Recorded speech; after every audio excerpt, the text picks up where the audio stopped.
Friends, welcome back to the channel. तो आज हम करने जा रहे हैं वर्कशीट नंबर 23 जो कि है क्लास 9th सब्जेक्ट साइंस। ठीक है, और ये वर्कशीट आपको मिलेगी 26 अगस्त 2020 को। वर्कशीट शुरू करने से पहले होप आप सब जानते होंगे कि आपको यहाँ पर अपना नाम लिखना है, यहाँ पर अपनी क्लास टीचर का। ठीक है, चलिए आज की हमारी वर्कशीट का टॉपिक भी आपकी पिछली दो वर्कशीट से रिलेटेड ही है, the fundamental unit of life. और इस वर्कशीट के इंटरनल हमें एंडोप्लाज्मिक रेटिकुलम के बारे में बताया है। ठीक है, तो यहाँ पर ज्ञान जिज्ञासा से पूछ रहा है, how does endoplasmic reticulum look like and what is its function in cell. तो यहाँ पे क्या पूछ रहा है ज्ञान कि एंडोप्लाज्मिक रेटिकुलम कैसा दिखता है और सेल में उसके फंक्शंस क्या क्या हैं।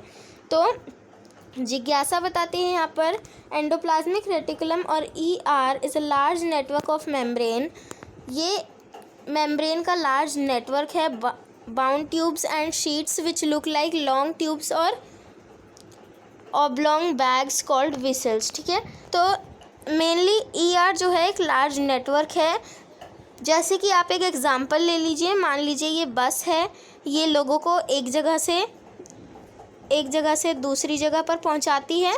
ऐसे ही जो ER है वो भी सब सेल के अंदर सब्सटेंसेस को एक जगह से दूसरी जगह पर पहुंचाता है, इसीलिए उसे एक लार्ज नेटवर्क का नाम दिया गया है। ठीक है, चलिए अब अगला क्या बताया है आगे हमें, ER is of 2 types. ER जो है वो 2 तरह का होता है। पहला है रफ एंडोप्लाज्मिक रेटिकुलम और स्मूथ एंडोप्लाज्मिक रेटिकुलम। इनको शॉर्ट फॉर्म में बोलते हैं RER और SER। ठीक है, अब इनके बारे में यहाँ पढ़ लेते हैं हम लोग। RER is rough endoplasmic reticulum, ये इसकी फुल फॉर्म है, has rough surface in appearance because it has small particles called ribosomes.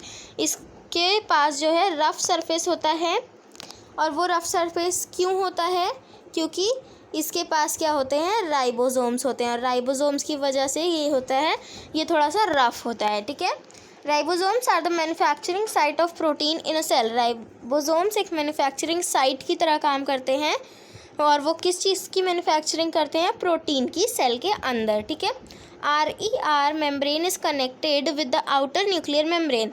जो सेल की आउटर न्यूक्लियर मेम्ब्रेन होती है उससे RER कनेक्टेड होता है। लास्ट वर्कशीट में हमने सेल का पूरा स्ट्रक्चर पढ़ा था, तो आप लोग उसके कंपोनेंट्स, उसके पार्ट्स आप जान गए होंगे।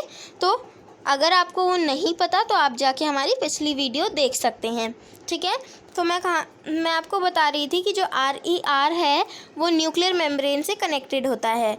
We know that all necessary information for the synthesis of proteins are present in the nucleus.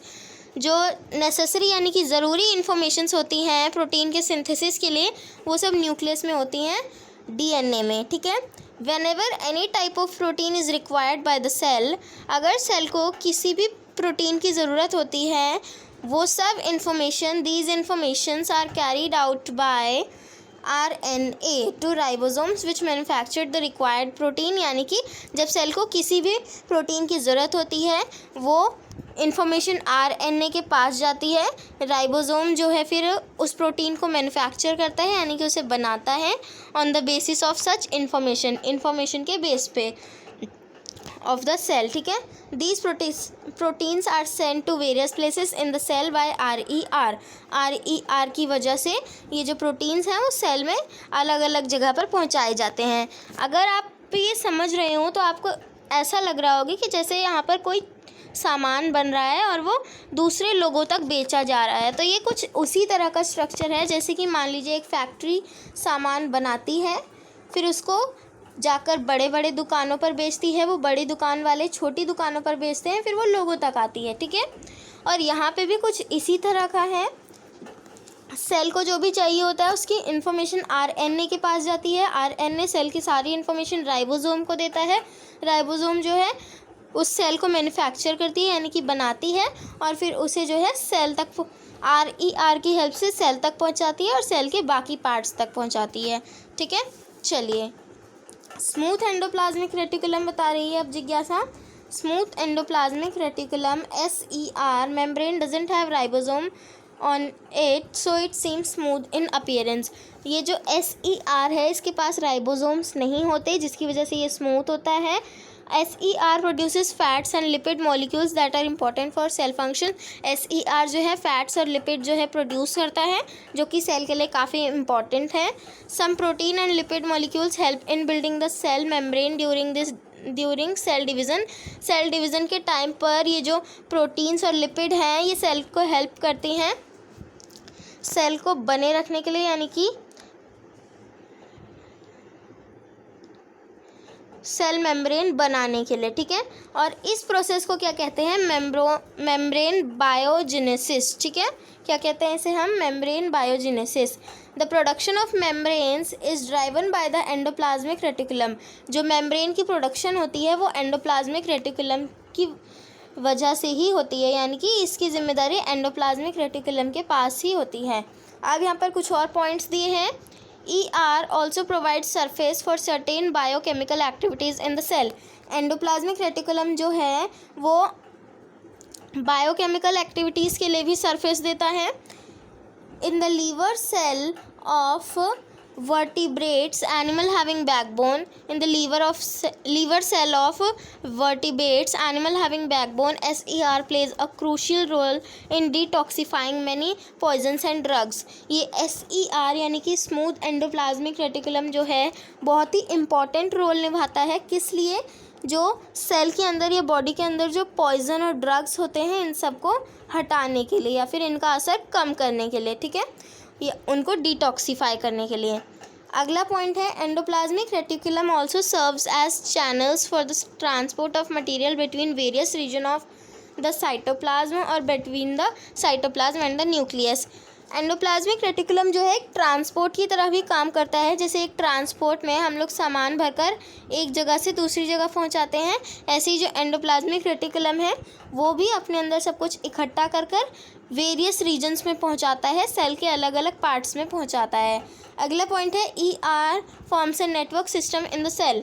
जैसा कि मैंने आपको बताया ER जो है एक नेटवर्क सिस्टम बनाता है सेल में। जैसे कि मान लीजिए एक बस है, वो अगर लोगों को एक जगह से दूसरी जगह लेके जा रही है, तो ऐसे ही ER है जो प्रोटीन्स को, लिपिड्स को और जो भी ज़रूरी चीज़ें हैं उनको एक जगह से दूसरी जगह पहुंचाता है, ठीक है।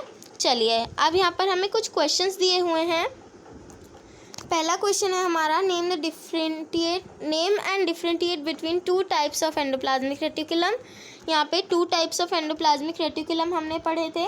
थोड़ा ऊपर आ जाते हैं, ये देखिए यहाँ पर हमें उनका नेम लिखना है और फिर उनके बारे में मतलब उनका डिफरेंस बताना है। तो पहले तो हम ये एज इट इज़ लिख देंगे, ये पूरा। उसके बाद यहाँ पर आप RER के बारे में लिख सकते हैं, फिर उसके बाद यहाँ पर आप SER के बारे में लिख सकते हैं, ठीक है। मैं आपको ये सभी आंसर जो है वीडियो के एंड में रिटन में दिखा दूँगी, जिससे कि आपको लिखने में आसानी हो। आप वहाँ से उसे कैप्चर कर सकते हैं और अपने उसी की हेल्प से आप लिख सकते हैं। नेक्स्ट है right one function of ribosome. Ribosome का एक फंक्शन लिखना है हमें, ठीक है। तो राइबोसोम का फंक्शन आप यहाँ देख रहे होंगे। RER is rough endoplasmic reticulum has rough surface in appearance because it has small particles called ribosome attached to it, ठीक है। और अगला है what is membrane biogenesis. Membrane biogenesis आपको यहाँ मिल रहा है। Some proteins and lipid molecules help in building a cell membrane during cell division, this process is called membrane biogenesis, ठीक है। तो आप इसे लिख सकते हैं क्वेश्चन के आंसर में। नेक्स्ट है why RER membrane is rough in nature. तो क्योंकि उसके पास राइबोसोम्स होते हैं इसलिए वो रफ होता है। चलिए अब मैं आपको इन सभी क्वेश्चंस के जो है आंसर्स दिखा देती हूँ, ठीक है। तो ये देखिए फर्स्ट क्वेश्चन का answer, two types of endoplasmic reticulum और फिर उनके डिफरेंस। और next question, function of ribosome. The function of ribosome is to manufacture the protein. Ribosome जो है प्रोटीन का मैन्युफैक्चर करता है। Many cellular function such as repairing damage cell, और वो डैमेज सेल्स को भी रिपेयर करता है। नेक्स्ट है व्हाट इज़ मेम्ब्रेन बायोजेनेसिस। इसका आंसर मैंने आपको वर्कशीट में बता दिया था। The process in which some protein and lipid molecules help in building the cell membrane during cell division is known as membrane biogenesis, ठीक है। क्वेश्चन नंबर 4 है why RER membrane is rough in nature.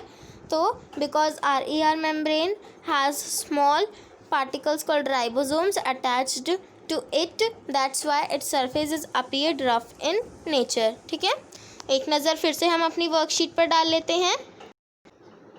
तो ये देखिए, ये 4 questions थे हमारी worksheet में। होप आपको ये क्वेश्चंस जो हैं वो क्लियर हो गए होंगे। अगर आपको कोई भी डाउट है तो आप नीचे कमेंट बॉक्स में पूछ सकते हैं, ठीक है। और आपको जो मैंने अभी आंसर्स दिखाया आप उन्हें वहाँ से कैप्चर कर सकते हैं और लिख सकते हैं, ठीक है। तो अगर आपको हमारी ये वीडियो हेल्पफुल लगी हो तो प्लीज़ हमारी वीडियो को लाइक कर दीजिए, शेयर कर दीजिए, कमेंट कर दीजिए, हमारे चैनल को सब्सक्राइब कर दीजिए। सब्सक्रिप्शन बटन के बगल में जो बेल आइकन है उसे प्रेस कर दीजिए। Thank you so much students.